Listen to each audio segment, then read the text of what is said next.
자, 그 다음에 이제 상담의 방향을 얘기해 볼게요. 상담의 방향은 그러면 이제 이런 인지행동 치료에서 이런 무서운 감정, 또 저녁에 잠에 이렇게 막 그 꿈에 나타나는 공포적인 거, 회피하는 거, 또 신체적 움츠림 이런 것들, 또 침투적 사고 이런 걸 들 때 어떻게 해야 되냐 그럴 때 우선은 아까 말한 이제 A, B, C 이런 이제 그 기록법이 있잖아요. 제가 내비게이션 책에다 보면 A, B, C, D, E 분석이 있어요. 그래서 한번 이제 적어보자 그래서 자동사고 기록지를 적는 거예요. 설명을 좀 하고 자동사고 기록지에서 어떨 때 내가 어떤 감정이 들고 어떤 생각들이 떠오르는지 그런 것들이 이제 기록해 보는 것만으로도 아, 내가 이런 생각들이 내 안에 머릿속에 있었구나를 이렇게 보게 되는 거예요, 바깥으로. 그것 자체가 많은 무서운 감정들이 내려오는 거예요. 특히 이제 저녁에 꿈을 꾼다. 그럴 때도 마찬가지. 꿈속에 있었던 것들을 A, B, C로 적어보는 게 꿈속에서, C, 뭐, 무서웠다. 왜? 누구, 뭐, A라는 사람이 칼을 들고 나한테 찔러, 올 것 같아서 이제 그런 상황에서 내가 무서웠다. 그때 이 꿈속에서 들었던 생각이 뭐냐? 이것도 자동적 사고일 수 있어요. 우리가 너무 무서운 것들은 꿈속에서 나오기 때문에. 그래서 이제 이 자동사고 기록지로, 이렇게 뭐라 그럴까, 해보는 거죠. 그 다음에 이제 두 번째, 이제 이 내담자가 상대가 나한테 툭툭 칠 때, 나는 어떻게 했나 그럴 때 대부분, 아무것도 안 하고 그냥 뻐튼거려만 했다. 그런데 이 뻐튼거렸다라는 그런 걸 또 구체적으로 물어봐야 돼요. A, B, C 할 때. 그러면은, 상대가 나를 툭툭 칠 때, 실제 당시에 툭툭 칠 때, A가 나를 툭툭 칠 때, 나는 뻐뚱거렸다라고 할 때, 이 뻐뚱거렸다라는 건 신체적으로 어떤 상태인가요? 그러니까 내가 싫어서 그냥 안 움직인 건지, 아니면 내가 일어나서 뭔가 움직이게 되면 뭐가 두려워서 움직일 수 없던 상태였는지, 몸이 굳어서 약간 얼음 상태였는지 모른다는 거예요. 그래서 그런 부분의 구체적인 것들을 물어보는 것이 필요하다. 이런 부분에서.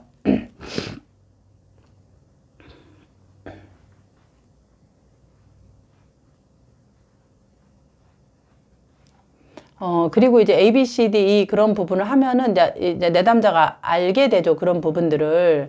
그래서, 그리고 이제 두 번째. 그러면 이런 이제 누가 나를 툭툭 치고 어떻게 말하면 공격을 하면은 하지 마.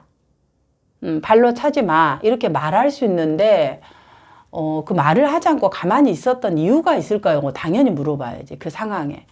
그러니까 이 A, B, C를 할 때 이런 내담자의 현재 대처 방식에 대해서 물어보는 거예요. 그럼 내담자가 무서워서 그랬다 할 수 있어요. 내가 뭔가를 아니면은 뭐 어떻게 해야 될지 모른다든지 아니면 그냥 남자친구가 나를 도와주기를 기다린다든지 이게 뭔가 머릿속에서 떠오르는 생각이 있어. 우리가 그냥 누가 발로 차면 하지 마! 이러잖아. 하지 마! 말로 해! 보통 그러지. 근데 가만히 있는다는 것 자체가 이게 이제 보통 이 상황 아닌 집에서는 어땠는지. 왜냐면 집에서도 오빠가 있잖아, 둘이나. 오빠가 있을 때, 오빠들이 이제 여동생들 막 툭툭 치잖아요. 발로, 야! 막 이렇게도 하고, 야! 막 이러면서 툭툭 치기도 하고. 그래, 보통 경우는 그러죠. 이제 그럴 때 어떻게 했는지. 그러니까 또 상대가 나를 이렇게 좀 함부로 하는 거죠. 그럴 때 좀 어떻게 대처했는지 이런 것들을 이제 물어보는 것이 이 내담자가 그때 그 상황 당시에 아무것도 하지 않고 그냥 뻐둥그렸다라는 것의 구체적인 의미를 알게 되는 거죠. 내담자죠. 자기에 대한 이런 부분들을.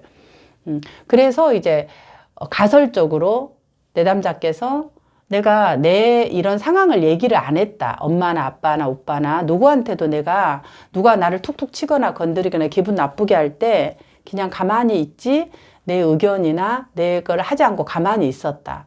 그래서 사실은 내 몸이 어떻게 해야 될지를 몰랐다 이랬다면 그것의 반응은 그냥 뻐둥그렸다기보다 상대가 공격할 때 몸이 어떻게 반응해야 될지 모르는 약간 무기력한 반응일 수도 있어요. 소리를 질렀다든지 이러면은 다르지만은 그러면 내담자가 대처 방식이 나오는 거죠. 누군가 나를 공격하거나 그러니까 이 A, B, C에서 그 전에도 있었던 거죠. 오빠가 툭툭 칠 때 아니면 엄마가 나에게 힘든 이야기를 할 때 나는 그냥 듣고만 있었다. 아니면 그때 머릿속에서 뭐 어떤 생각이 들었다. 이게 다 이제 자동사고 기록지에서 적는 부분이죠. 그러면 이제 이런 부분들을 적고 이야기를 하면서 내담자가 이제 자기를 좀 더 이제 알게 되는 거죠. 사고의 이런 과정들을. 그러면 사고의 과정을 알게 되면 이 무서운 감정들이 조금 더 완화되어지는 그런 경험을 하게 됩니다. 부분들. 그리고,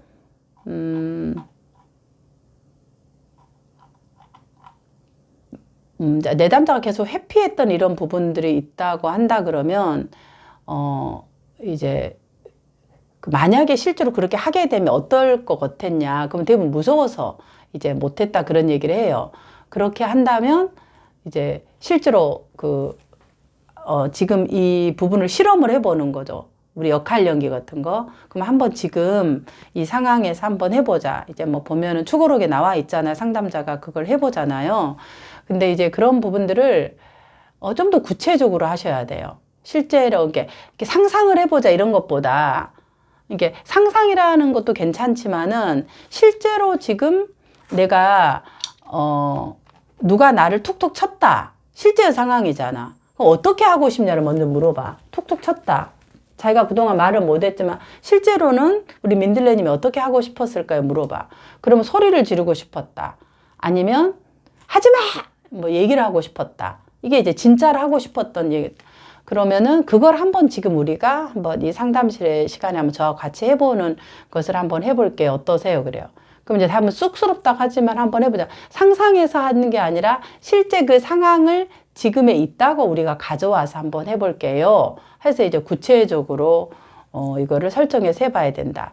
그리고 나서 또 이제 그 남자친구하고 있었던 그 일에 대해서 본인이 내가 이렇게 할 걸. 너무 이게 막 후회되는 것들이 있어요. 그런 것도 또 실제로 어떤 것들이 있냐고 해서 또 그걸 해보게 하고. 그래서 내가 표현하지 못하고 어떻게 해야 될지 모르는 사람에게 이거를 한번 해보는 경험 자체는 매우 중요한 거예요. 이게 이제 인지행동 유추로에서는 역할 연기라고 하는 거죠. 그 부분들을. 그리고 뭐 엄마한테 서운한 감정을 한번 이제 얘기해봐라. 이렇게 이제 얘기가 뭐 이게 그 버버팀에서 나오는데, 이제 이런 부분들도 좀 더 구체적인 상황으로 실제로 이제, 엄마한테 이제 얘기를 하는 거죠. 부분들. 그래서 이제 그런 것이 좀 필요할 것 같습니다. 부분들. 그리고, 계속 이제 나와 있던 이야기가, 지금 제가 잠깐 민들레님 역할을 해서 누구님 어머니 역할을 해보세요. 누구님이 이렇게 이제 하는 것보다 만약에 이제 엄마하고 서운했던 부분도 내가 엄마한테 이야기를 하면은 이렇게 이제 뭔가 남자친구랑 엄마랑 비슷한 것 같다 이런 얘기를 하면서 항상 이제 포기한 것 같다. 엄마면 어떡하냐. 저는 엄마가 이해가 안 되니까. 언니랑 저랑 느끼는 그게 비슷한 것 같아요. 그러니까, 나 몰라라. 그런 얘기 좀 피한다. 그럴 때 이제 나 몰라라 하는 이런 싫어하는 감정들이 있잖아요. 그래서 이제 엄마한테 어떤 얘기를 좀 해주고 싶냐. 이렇게 처음에는 이제 역할 연기 하기보다 실제로 엄마한테 좀 어떤 말을 하고 싶었냐. 그걸 먼저 물어봐야 탐색을 해야 돼요. 그러면은 나 싫다 엄마 몰라라는 거 내가 사실 이해가 안 간다. 아니 그게 엄마로서 말이 되냐 이런 말을 하고 싶다. 이제 그걸 내담자 입에서 탐색해서 나오고 난 다음에 그럼 한번 우리가 실제로 이제 여기가 내가 만약에 그 나이가 15살이었대. 15살에 구체적으로 15살에 우리 민들레님이 그 상황으로 우리가 들어가서 한번 이 얘기를 해볼게 하고 그 상황 설정을 구체적으로 하는 거예요. 그냥 엄마 역할, 누구 역할 이렇게 하면 너무 이게 범위가 너무 커버리면 우리가 운동장이 너무 크면은 달리기 하는데 어디서부터 얼마나 달려야 될지 막막하잖아. 근데 우리가 이제 달리기 처음 할 때 아이들을 어떻게 해요? 하면은 자 걸음할 때 자 여기 엄마 한 손 발 하나만 해봐 이렇게 하고 한 발자국 뛰서 딱 오게끔만 하죠. 그게 엄마가 아이 걸음마 연습하는 거예요.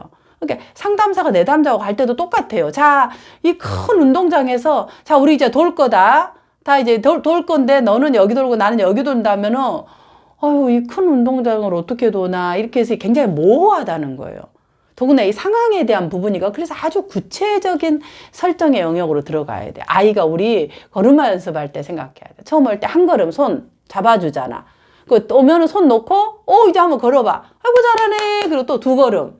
아이고, 잘하네. 이렇게 이제 해서 세 걸음, 세 걸음 이렇게 하면서 걸음마 연습을 하고, 그 다음에 이제 좀 보여지는 데서 하는 것처럼 역할 연기도 동일해요.